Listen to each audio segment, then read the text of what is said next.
تھا تو اس نے کہا کہ مجھے مان لے اور اپنے محمد صلی اللہ علیہ وسلم کو نعوذ باللہ برا بلا کہے. انہوں نے کہا نہیں کہنا. اس نے کہا ختم کر دوں گا. ایک ایک کر کو قتل کرتا اور ایک کڑھا تھا تانبے کا, اس میں تیل تھا, اس میں ڈالتا. آخری جب اس کا وقت ہے تو رو پڑا. کہا میں نے تو تجھے کہا تھا مجھے مان لے, اب بھی موقع ہے. کہا نہیں, رویا اس بات پہ نہیں ہوں, رویا اس بات پہ ہوں کہ اپنے حبیب کے لیے, اپنے اللہ اس کے حبیب کے لیے جان دینے کا وقت ہے اور جان صرف ایک ہے. رویا اس بات پہ, جان دینے کا وقت ہے اور جان صرف ایک ہے, جان صرف ایک. موبائل سے اپنی زندگی کے نظام کو سنواریں. کوئی بھی چیز خراب نہیں ہوتی, خراب ہم کرتے ہیں. موبائل کی سہولت سے رشتے ملے, دل ملے, ساتھی ملے, رشتے جڑے. مجھے کہنے لگے کئی لوگ ایسے ہیں, ہم ہجرت کر کے آئے تھے, ہمارا خاندان بکھرا ہوا تھا, ہم نے موبائل, واٹس ایپ اور سائنس اور نیٹ کے ذریعے سے میں اپنا خاندان جمع کر رہا ہوں اور ان سے رابطے ناطے جوڑ رہا ہوں. کیونکہ کہنے لگا کہ جب سے میں نے تسبیح خانے میں صلہ رحمی کی برکات, صلہ رحمی کے کمالات, صلہ رحمی کی تاثیر سنی ہے اور صلہ رحمی کے فضائل سنے ہیں اور صلہ رحمی کا ثواب سنا ہے, اس دن سے میں اپنے پرانے دور پرے کے رشتہ داروں کو موبائل کے ذریعے قریب کر رہا ہوں, ان کو گروپ بنا رہا ہوں, ان کو رابطے میں رکھ رہا ہوں, ان کی تعریف کر رہا ہوں, ان کی دل جوئی کر رہا ہوں. اور کہنے لگا میں اس کے فائدے آنکھوں سے دیکھ رہا ہوں, رزق میں, مال میں, صحت میں, عزت میں, برکت میں, اس کے فائدے میں آنکھوں سے دیکھ رہا ہوں, آنکھوں سے دیکھ رہا ہوں. کبھی موبائل کو اور اپنی زندگی کو بیٹھ کے سوچا کریں. خاص طور پہ 4 چیزیں, چارجر, بیلنس اور نیٹ, اس کا سگنل, اور چوتھی چیز حفاظت. یہ 4 چیزیں ہماری زندگی میں ایمان کے لیے کتنی اشد ضروری ہیں. یہ 4 چیزیں, اور ہماری زندگی کے لیے کتنی اشد ضروری ہیں. یہ 4 چیزیں اپنی زندگی میں, یہ 4 چیزیں اہم ترین ہیں. یہ ثواب کیا ہے؟ یہ کریں گے ثواب ملے گا. یہ بیلنس بڑھ رہا ہے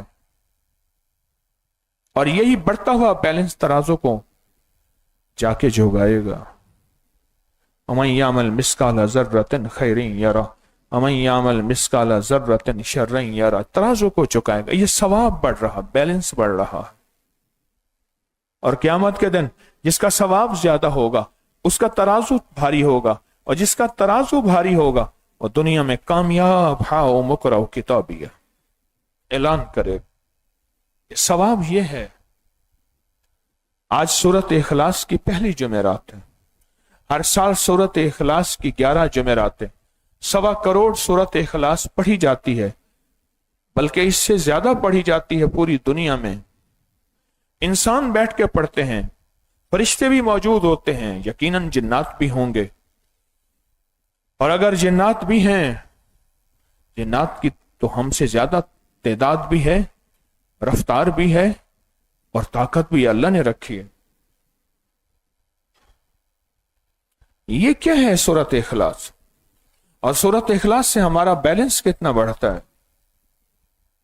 سورۃ اخلاص بنیادی طور پہ اس اللہ کی توحید ہے, اور اللہ کی خوشامد ہے, اور اللہ کی تفسیر ہے, اور اللہ کی توصیف ہے, اور اللہ کی تعریف ہے. اللہ کی تعریف ہے, اللہ کی تعریف ہے. ایک کہاوت جو ہاتھی باندھ تھا, کہنے لگا ساری زندگی میں نے ہاتھی کو سدھایا ہے, شیر اس کو سدھایا ہے. شیر نے کبھی مجھ پہ حملہ نہیں کیا. کیوں؟ میں نے ساری عمر اس کی خوشامد کی ہے. مجھے کئی صحرائی لوگوں نے بتایا کہ ساری عمر ہم نے اونٹ کی خوشامد کی ہے, اونٹ پہ سختی نہیں کی, مارا نہیں. کیوں؟ پتہ ہے کہ اگر اونٹ پہ سختی کی, یہ دل میں رکھے گا, جب مجھے تنہائی میں دیکھے گا پھر مجھے چیر دے گا. اور ایک صاحب نے مجھے خود کہا, میں جا رہا تھا, میں نے اونٹ کے تیور بدلے دیکھے. جب اونٹ کے تیور بدلے دیکھے تو کہا کہ میں ایک درخت کے قریب گزرا, بھاگ کے درخت پہ چڑھ گیا. اونٹ نے جب دیکھا درخت پہ چڑھ گیا تو نیچے زبان پھلا کے اور منہ سے جھاگ تھی اور اوپر دیکھ رہا اور مار رہا کہ کس طرح میرے ہاتھ آ جا، میرے کسی طرح ہاتھ آ جا۔ میں نے اس کے تیور بدلے دیکھے اور سمجھ آ گئی کہ کبھی میں نے اس کو کسی دور میں مارا تھا یا سختی کی تھی۔ اونٹ نے اندر کینہ رکھا، اب یہ مجھے ٹکڑے کر دے گا، اور اونٹ ٹکڑے کر دیتے ہیں۔